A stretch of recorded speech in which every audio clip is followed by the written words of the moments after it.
भय का वातावरण निर्मित करने का तात्पर्य ये कदापि नहीं है कि आपने किसी अपराधी को पकड़ लिया और उसको लक्ष्मण झूला झुला रहे हैं या थर्ड डिग्री मेथड अपना रहे हैं या उसके साथ मारपीट कर रहे हैं। ये इन सब की आवश्यकता नहीं है। केवल आपका रिस्पॉन्स पीरियड अगर ठीक हो जाएगा तो निश्चित रूप से अपराधियों में भय व्याप्त होगा। उन्हें लगेगा कि छोटे से छोटा अपराध भी हम करेंगे तो तत्काल पकड़ में आ जाएंगे। इसके लिए उचित ट्रेनिंग की आवश्यकता भी रहती है। और ट्रेनिंग इन पुलिस ऑफिसर्स को जो आजकल अपने कॉर्पोरेट ऑफिसर्स में बैठ रहे हैं, देख रहे हैं आप थाने में जाके देखिए, टीआई का और सब इंस्पेक्टर जो एसओ है उसके ऑफिस को देखिए, ऐसा लगता है जैसे किसी कॉर्पोरेट मैनेजर का ऑफिस है। एसी लगा है, टीवी लगा है, सब इतनी ऐशो आराम से टीआई रह रहा है। मुझे तो लगता नहीं कि कोई टीआई बाहर निकलता होगा कभी अपने थानों से बिना किसी कारण के।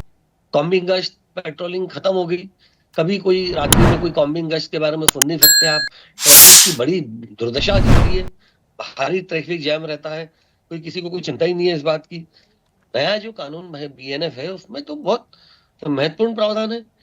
धारा 65 इस पर्टिकुलर अपराध में जिसकी आप चर्चा कर रहे थे, एक बालिका के साथ जो घटना घटित हुई है, उसमें निश्चित रूप से धारा 65 बीएनएफ लगाई गई होगी। उसमें तो मृत्युदंड तक का प्रावधान है, आजीवन कारावास का प्रावधान है। ऐसा आजीवन कारावास जो जीवन पर्यंत के लिए, उसकी प्राकृतिक आयु जितनी है उस समय तक के लिए उसको जेल में रखने का की प्रकार प्रावधान है। दूसरी बात, जब आपने कहा कि अपराधी 5-5 6-6 दिन तक गिरफ्तार नहीं हो पाते, गिरफ्तार नहीं होने का कारण डेफिनेटली इसमें पुलिस की लापरवाही है, नंबर एक। नंबर दो, उनका एक्शन ढीला है। उनको क्विक एक्शन करना चाहिए। जैसे प्रतिभा जी बता रही थी कि ये बहुत शर्मनाक बात है जिस प्रकार की घटना घटित हुई है अभी। पूरे समाज के लिए ये अजीबोगरीब बात है कि एक 6 साल की बच्ची के साथ में ऐसी घटना हो गई।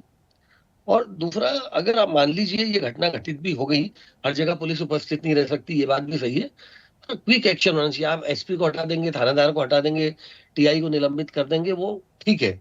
आपको एक्शन करना चाहिए, उनके खिलाफ कार्रवाई होना चाहिए। ऐसे ही वीडियोस के लिए लाइक करें, शेयर करें, फॉलो करें।